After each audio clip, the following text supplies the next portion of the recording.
Hi again, it's me, Chelsea, highlight workers, all my beings of light, all my loves. I hope everybody is doing great, and I actually wanted to say that I hope everybody had a happy Valentine's Day, happy love day. I wanted to share one more quick message on the importance of forgiveness and the place that it has in our own healing. And I know that, a lot of people say, well, we gotta forgive because it's freedom for ourselves. Well, that's the truth. And I know a lot of times when we experience things that are painful, we don't want to forgive because we feel like if we forgive, we're excusing the behavior. But that's actually not it at all. I think most of us know that when we hurt somebody or we act in a way that's not in our best form, we know that and we can feel it. And actually, when we hurt people that we love or even people that we don't even know, it really does hurt us. And it just really piles one more rock on top of us, on top of our healing, on top of our hole that we got to climb out of in this lifetime to understand who we are and what we're here to do, and really what brings abundance and peace to our life. And it's certainly not hurting people.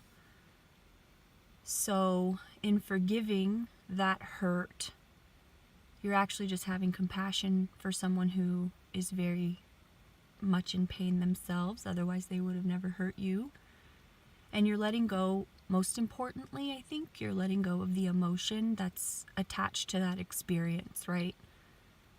So if someone breaks your heart and every time you think about them, you get that pain in your chest, you get nauseated, you get angry, you start going down the spiral of everything that happened and reliving everything and everything that you did for them and everything, how hard you loved them and all of the ways you tried to show them that they were important to you, and hoping that they would latch onto that and they would treat you in the same manner. Well, that is painful.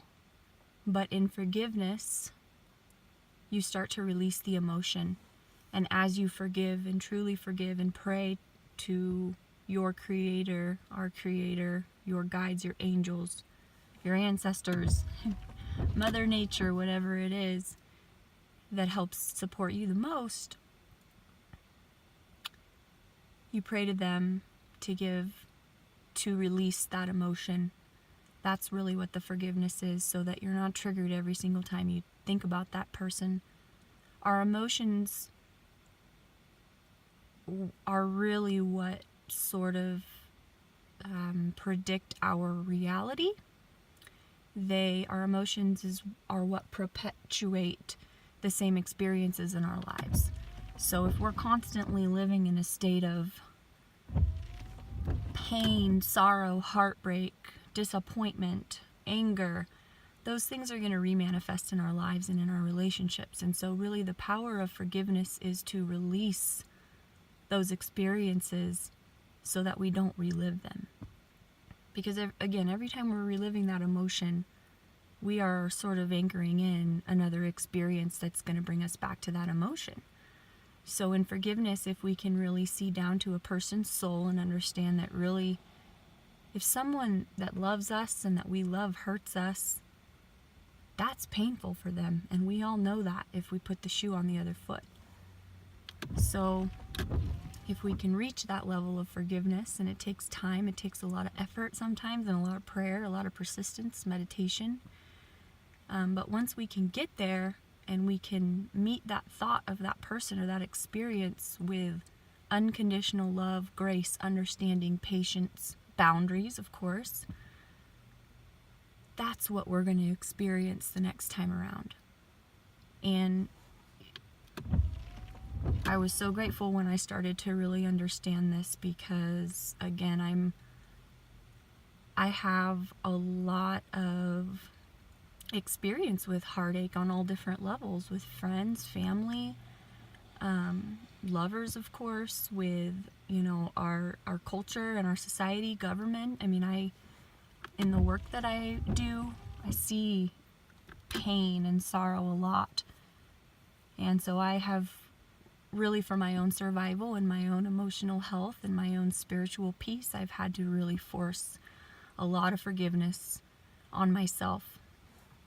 And it's lovely, it's beautiful, and it's so nice also to understand that these things don't happen to us because we deserve them. They happen because we're humans and we're trying to interact with people and in systems and environments that aren't healthy all the time and that are confused. And it doesn't have to do with us. It's really the pain being projected outward that we're experiencing. So if we can try to see from a little bit more of a loving perspective, it makes everything a lot easier. And it also takes the fear away in the next experience. You don't want to carry, again, those emotional attachments from past pains into new experiences because we don't want to repeat the same cycles, right? This also goes for self-love and self-forgiveness, right? I've been working on that recently a lot, and I actually didn't even realize that I needed to forgive myself for very much. I've tried to live a life of integrity. I care for people.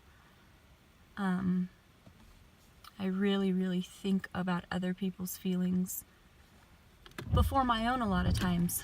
But that was actually a part of the self-forgiveness piece. I needed to forgive myself for kind of putting myself second sometimes. Forgive myself for making mistakes. Forgive myself for hurting people that I loved, all of that. And that's been a huge blessing too. And applying that same principle that I did the best that I could with what I had at the time, the knowledge, the healing, the perspective that I had at the time, and I never really intentionally hurt anybody.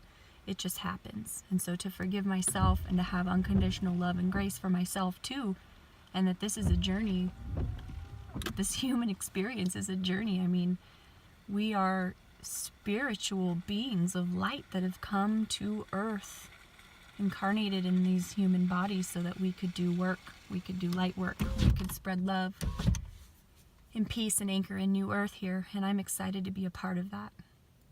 But it is not easy, and none of us are perfect. It's impossible to come to earth and act like an angel.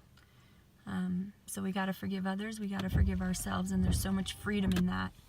And it's part of just that clearing away. It's part of the clearing away of the density that lives inside of us that prevents us from being able to speak our truths and to live our truths and to anchor the light that we are. So it's one piece, but it's a big piece. So kind of in connection with my earlier video, if we can understand that we're sovereign, we come from God, and that we are innocent and perfect, really, living in a very non-innocent, non-perfect place, but we're here to help perfect it, we can have a lot of grace for ourselves and for others, and really know that at the end of the day, this experience here on earth is just that. It's an experience. It's really a blink of an eye. Life is but a dream. Our spirits are eternal. We're doing a great service in these lifetimes we live here on earth, but this isn't all that we are. So we have to have grace for ourselves and for others. And I just love everybody so much. I'm so grateful to be able to just be a part of a soul family of people who are opening their hearts and their souls to really what needs to be done right now. And I'm telling you, we've been waiting for this lifetime for lifetimes, and here we are. I'm so excited. This is just lovely. And I just hope that you all have a wonderful, wonderful, wonderful weekend. Love you. Goodbye.